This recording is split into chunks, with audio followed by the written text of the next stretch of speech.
Hi, എല്ലാവർക്കും നമസ്കാരം. Pravinkoodu shop ഗംഭീരമായൊരു story ഉണ്ടായിരുന്നു. അടിപൊളിയായിട്ട് പ്രസന്റ് ചെയ്തിട്ടുണ്ട്. അടിപൊളിയായിട്ട് പ്രസന്റ് ചെയ്തെന്ന് പറഞ്ഞാൽ ഒരു രക്ഷയില്ലാത്ത പ്രസന്റേഷൻ. ഫ്രെയിംസ് കണ്ടു കഴിഞ്ഞാൽ ഞെട്ടിപ്പോകും. അത്ര ഭംഗിയുണ്ട് ഓരോ ഫ്രെയിംസും.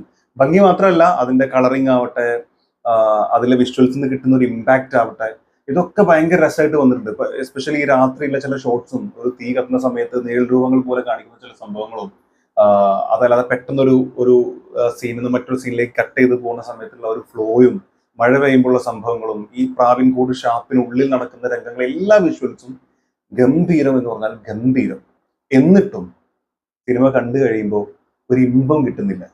എന്തുകൊണ്ടാണ് ഇമ്പം കിട്ടാത്തതെന്ന് വെച്ച് കഴിഞ്ഞാൽ എൻഡിങ്ങിലൊക്കെ കൊണ്ടുപോയിട്ട് അങ്ങോട്ട് നശിപ്പിച്ചു കളഞ്ഞു എന്നുള്ളതാണ് സത്യം. വളരെ മികച്ച ഒരു തുടക്കം ഉണ്ടായിരുന്നു. വളരെ നന്നായിട്ട് അത് പോയിട്ടുണ്ട്. അതിലൊക്കെ ഔട്ട്സ്റ്റാൻഡിങ് എന്ന് പറയാൻ പറ്റുന്ന ഒരുപാട് സീൻസ് ഉണ്ട്. എസ്പെഷ്യലി ഇതിലൊരു ഒരു സ്കൂൾ ബസ്സുമായിട്ടൊരു സ്കൂട്ടി ചേസ് ചെയ്യുന്നൊരു സംഭവമുണ്ട്. ഞെട്ടിപ്പോയി എന്ന് പറഞ്ഞാൽ എന്ത് അടിപൊളിയായിട്ട് മനോഹരമായിട്ടാണ് അതിന്റെ സീൻ അവർ എടുത്തു വെച്ചിരിക്കുന്നത്. ഒരു ടെൻഷൻ ക്രിയേറ്റ് ചെയ്യുക എന്ന് പറഞ്ഞു കഴിഞ്ഞാൽ ഓരോ സീനിലും നമുക്ക് ആ ടെൻഷൻ ഇങ്ങനെ കറക്റ്റായിട്ട് അനുഭവിക്കാൻ പറ്റും. അത്ര നല്ലൊരു സീൻ.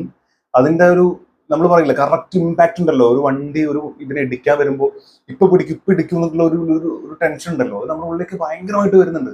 അങ്ങനത്തെ ഒരു ഗംഭീര സീൻ.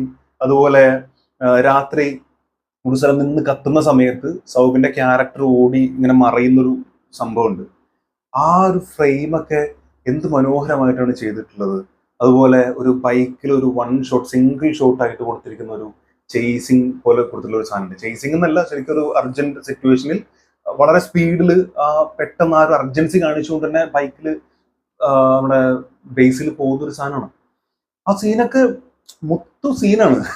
അമ്മാതിരി മുത്തുമണി സീനുകളൊക്കെ അവർ ചെയ്തു വെച്ചിട്ട്, അത് മാത്രമല്ല കേട്ടോ, ഞാൻ പറഞ്ഞ പോലെ കംപ്ലീറ്റ് ത്രൂ ഔട്ട് ഈ സിനിമയുടെ തുടക്കം മുതൽ അവസാനം വരെയുള്ള വിഷ്വൽസ് എന്ന് പറയുന്നത് ഔട്ട്സ്റ്റാൻഡിങ് ആണ്. അതിലൊന്നും പറയാനില്ല.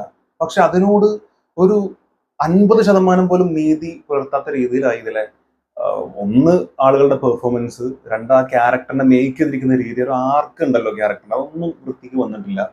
ഇതിന്റെ ഏറ്റവും വലിയ നെഗറ്റീവ് എന്ന് പറയുന്നത് എനിക്ക് പേഴ്സണലി തോന്നിയിട്ടുള്ളത് ബേസിലിന്റെ ക്യാരക്ടറാണ്. ബേസിൽ നല്ല നടനാണ്, വളരെ നന്നായിട്ട് ചെയ്യാറുണ്ട്. പക്ഷെ എന്തുകൊണ്ടോ ആ ഒരു ക്യാരക്ടർ വളരെ മോശമാക്കി കളഞ്ഞു ഈ സിനിമയിൽ. അത് ഒരു പക്ഷേ എഴുത്തിലെ പ്രശ്നമായിരിക്കാം. അദ്ദേഹം പറയുന്ന കോമഡികൾ ഒന്നും തന്നെ വർക്കൗട്ട് ആവുന്നില്ല. ഒന്നോ രണ്ടോ ചില സ്ഥലങ്ങളിൽ മാത്രമാണ് ചിരിക്കാവുന്ന രണ്ട് കോമഡി വന്നിട്ടുള്ളത്. പക്ഷെ അവർ കോമഡിയാണ് വലിയ എന്തോ സംഭവം കാണിച്ചു കൂട്ടിയെന്ന രീതിയിൽ ഒരുപാട് കോമഡി സാധനങ്ങൾ അവർ പറയുന്നത്. പക്ഷെ എല്ലാം ചീറ്റി പോകണം, ചീഞ്ഞ് ചത്ത് കടന്ന് മണക്കുന്നുണ്ട് പറഞ്ഞില്ല, അങ്ങനത്തെ കോമഡിയാണ് പറയണത്. ബേസിലെ കോമഡികൾ ഒന്നും തന്നെ അതിൽ വർക്കൗട്ട് ആയിട്ടില്ല. ചില സാധനങ്ങളൊക്കെ നമുക്ക് തിരക്കേടില്ല എന്ന് പറഞ്ഞിട്ട് ഒഴിവാക്കാൻ പറ്റുമ്പോൾ ഒരു 70% സംഭവങ്ങൾ എന്ത് തേങ്ങയാണ് ഈ പറയണതെന്ന് തോന്നിപ്പോവും. അത്തരത്തിലാണ് കാര്യങ്ങൾ ചെയ്തു വെച്ചിരിക്കുന്നത്. അതുപോലെ ചാന്ദിനിയുടെ ക്യാരക്ടർ നല്ലൊരു ക്യാരക്ടറാണ്. പക്ഷെ അതും ഈ പറഞ്ഞ പോലെ കുറെ സ്ഥലങ്ങളിലൊക്കെ ഭംഗിയായിട്ട് അത് ചെയ്തിട്ടുണ്ടെങ്കിൽ പോലും ഒരുപാട് സ്ഥലങ്ങളിൽ എന്തിനാണ് ഇവർ ഇങ്ങനെ എക്സ്പ്രഷൻ കൊടുക്കുന്നത്, എന്തിനാണ് ഇത്തരത്തിൽ ചെയ്യുന്നതൊക്കെ തോന്നിപ്പോകുന്ന രീതിയിലുള്ള കുറച്ച് പ്രശ്നങ്ങൾ ഉണ്ടായിരുന്നു. പിന്നെ എൻഡിലേക്ക് വരുമ്പോൾ നമ്മൾ വിചാരിക്കുന്ന ഒരു സംഭവമുണ്ട്, ഇത് ഇന്ന ആള്, ഇതിപ്പോ ഒരു കൊലപാതകമാണല്ലോ. നിങ്ങൾ ട്രെയിലർ കണ്ടിട്ടുണ്ടെങ്കിൽ നിങ്ങൾക്ക് തന്നെ മനസ്സിലാവും. പ്രാവിൻകൂട് ഷാപ്പ് എന്ന് പറയുന്ന ആ ഷാപ്പിൽ നടന്നിട്ടുള്ള ഒരു കൊലപാതകമാണ്, രാത്രി നടന്നിട്ടുള്ള ഒരു കൊലപാതകം. അത് അന്വേഷിക്കാൻ വരുന്ന നമ്മുടെ ഈ ബേസിലിന്റെ ക്യാരക്ടർ, അദ്ദേഹം വരുന്നതും, അദ്ദേഹം ഇതുവരെ വന്നപ്പോ ഒരുപാട് കേസുകൾ അന്വേഷിച്ച് തെളിയിച്ചിട്ടുള്ള ആളാണ്. അപ്പൊ അയാൾ ഇത്ര ടൈം പീരീഡ് കൊണ്ട് ഇത് അന്വേഷിച്ച് തെളിയിക്കുമോ ഇല്ലയോ എന്നൊരാൾ, വയലൻസിനെ സപ്പോർട്ട് ചെയ്യാത്ത, സയന്റിഫിക്കലി ഇത് പ്രൂവ് ചെയ്യുന്ന ഒരാൾ. അതും അങ്ങനെ പറയുമ്പോഴും തുടക്കത്തിലുള്ള പല സീനുകളിലും നല്ല അടിപൊളിയായിട്ട് ആ ക്യാരക്ടറിന് ഒരു ബൂസ്റ്റിംഗ് കൊടുക്കാൻ അവർ ശ്രമിച്ചിട്ടുണ്ട്. അതിൻ്റെ ഇടയിൽ വന്നിട്ടുള്ള ചില കോമഡികളൊക്കെ വർക്കൗട്ട് ആയിട്ടുമുണ്ട്. പക്ഷെ ആ ബൂസ്റ്റിംഗ് കൊടുത്തിട്ടുള്ള രീതിയിലുള്ള ഒരു ഒരു ഒരു യാത്രയല്ല പിന്നീട് വന്നിട്ടുള്ളത്. ഇതിലേക്ക് വരുമ്പോൾ വൻ കോമഡി ആയി കളഞ്ഞു ആ ക്യാരക്ടർ. ആ ക്യാരക്ടറിന്റെ ഒരു ലവ് ട്രാക്ക് ഉണ്ടല്ലോ, ലവ് ട്രാക്ക് എന്ന് പറഞ്ഞാൽ ലവ് എന്നല്ല, ഒരു ആക്ച്വലി അത് ഒരു അട്രാക്ഷൻ, ഒരു കമ്പം. ആ കമ്പം പോലെയുള്ള ഒരു പ്രണയമൊക്കെ കാണിക്കണം. അതിന്റെ ഒന്നും ഒരു ആവശ്യമില്ല. ആ ക്യാരക്ടറിനെ ഇങ്ങോട്ട് ഒറ്റയടിക്ക് ചവിട്ടി തത്തുന്ന പോലെ ആയിപ്പോയി. ആ ക്യാരക്ടർ കൊടുത്തൊരു ബിൽഡപ്പോ, അല്ലെങ്കിൽ വളരെ സിമ്പിൾ ആയിട്ട് പറയുകയാണെങ്കിൽ അവരാ കോമഡി കുത്തിത്തിരിക്കുന്നതിന് പകരം, അല്ലെങ്കിൽ ഈ അനാവശ്യമായി ഈ ചളി സാധനങ്ങൾ കുത്തിരിക്കുന്നതിന് പകരം അവർ സീരിയസ് ആയിട്ട് ഇതിനെ ഫോക്കസ് ചെയ്തിരുന്നെങ്കിൽ, സെക്കൻഡ് ഹാഫ് വളരെ സീരിയസ് ആയിട്ട് അവർ പറഞ്ഞിരുന്നെങ്കിൽ ഇതൊരു വൻ പടമായി മാറുമായിരുന്നു. കാരണം അത്രയും നന്നായിട്ട് അവർ എടുത്തു വെച്ചിട്ടുണ്ട്. എങ്ങനെ എന്റെ കഥയിൽ ഒരു സീൻ ഞാൻ ഒരാളുടെ മുമ്പിലേക്ക് കൊടുക്കണം, ആ സീൻ വൈസ് ഒരാൾക്ക് എത്ര ത്രില്ല് കൊടുക്കണം, അയാളെ എത്രമാത്രം അതിലേക്ക് വലിച്ചിടണം, ഇതൊക്കെ അറിയുന്ന രീതിയിൽ തന്നെയാണ് ഡയറക്ടർ ചെയ്തു വെച്ചിരിക്കുന്നത്. പക്ഷെ സമീപനം 100% മാറിപ്പോയി. അത് കുറച്ചുകൂടെ നന്നാക്കി അതിനെ സമീപിക്കാമായിരുന്നു. എൻഡിലേക്ക് എസ്പെഷ്യലി വീണ്ടും വീണ്ടും പറയുന്നതിന്റെ ക്ലൈമാക്സ് ഭാഗങ്ങളിലേക്കൊക്കെ നമുക്ക് തല തിരിഞ്ഞു പോകുന്ന രീതിയിലായിപ്പോയി. കാരണം ഒരുപാട് ട്വിസ്റ്റ് ആൻഡ് ടേൺസ് കൊണ്ടുവരാൻ ശ്രമിച്ചിട്ട് അതിൽ ലോജിക്ക് ഇല്ലാത്ത രീതിയിലായിപ്പോയി. ഒരു പ്രത്യേക നിമിഷത്തിൽ നമുക്ക് തോന്നി പല സിനിമകളിലും ഇല്ലാത്ത രീതിയിൽ ചെറിയ ചെറിയ കാര്യങ്ങൾക്ക് പോലും ഭയങ്കര എന്താ പറയാ അത്രയും എന്താ പറയാ ക്രിസ്റ്റൽ ക്ലിയർ ആയിട്ടുള്ള ഒരു ലോജിക് കൊടുക്കാൻ ശ്രമിച്ചിട്ട് ഓരോ സ്ഥലങ്ങളിലും നീറ്റായിട്ട് ഇത് ഇന്നതാണ് ഇത് ഇന്നതുകൊണ്ടാണെന്നൊക്കെ പറയാൻ ശ്രമിച്ചിട്ട് പിന്നീട് അങ്ങോട്ട് ലോജിക്ക് ഇല്ലാത്തൊരു സംഭവം നടന്നത്.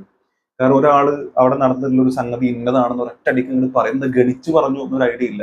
അത് ഇങ്ങനെ കവടി നിരത്തിയിട്ട് അത് ഗണിച്ചിട്ട് ഇങ്ങനെ ഇങ്ങനെ പണ്ടത്തെ കാലത്തെ ചിന്തകന്മാരൊക്കെ ഉണ്ടല്ലോ, അവരെയൊക്കെ പോലെ ഇരുന്ന് ഇങ്ങനെ ചിന്തിച്ചിട്ട് പറയണം ഇന്ന ആളാണ് ഇന്ന ആളാണ് ഇന്ന ആളാണ്, അയാൾക്ക് എങ്ങനെ മനസ്സിലാകുന്ന ഒരു പിടുത്തം കിട്ടുന്നില്ല. അപ്പൊ അതൊക്കെ ഒട്ടും ലോജിക്കില്ലാത്ത അവസ്ഥയിലേക്ക് എൻഡിലേക്ക് വന്നപ്പോൾ ആയിപ്പോയി.